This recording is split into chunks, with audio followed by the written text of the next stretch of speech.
About 48 hours away from all the kickoffs that will usher in week 4 of the high school football season, but a real surprise going on in the Poconos. Yeah, that's right, Scott. We are 48 hours away, and nothing brings a school district together more than a winning high school football team. Hello, everyone. Pocono Mountain East is piling up points and wins at the same time and off to a 3-0 start. Here's Eve Hernandez on the comeback from the Cardinals.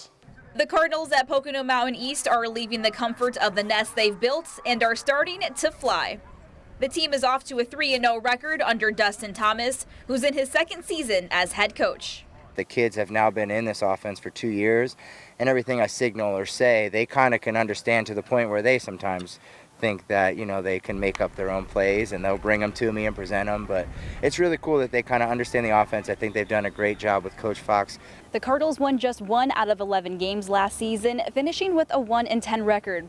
This week versus Allentown Central Catholic, the Cardinals have the chance to go 4-0 for the first time since the 1980s. One thing that's stuck in my head since the very beginning I took this job is when Keith Growler called me and said, "I wish you the best of luck, but up in the Poconos, football is just something to do. Down in the valley, it's life."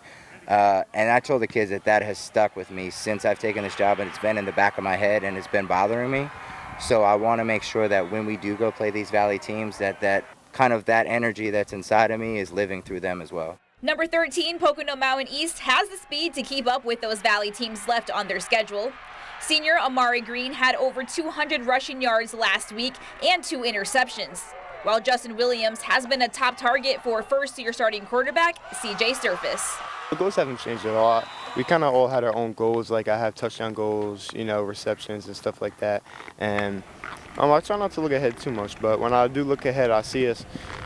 If we play good football, I don't really think anybody can compete with us. The confidence is up there, and now it's like confidence can't go low. You know, a lot of people will tell you, like, the games that are won now have been won in the summer. A lot of these kids are seniors, so they kind of wanted to flip that script. And we told them, you can say you want to flip the script and you don't want to be 1-10 anymore, but if you don't show up in the summer, you don't show up for workouts, you don't show up to lift, it's going to be the same thing. So I think they deserve a lot of credit for the sacrifices that they've made, and I'm glad that they're seeing it out on the other end. Eve Hernandez, Newswatch 16 Sports, Monroe County.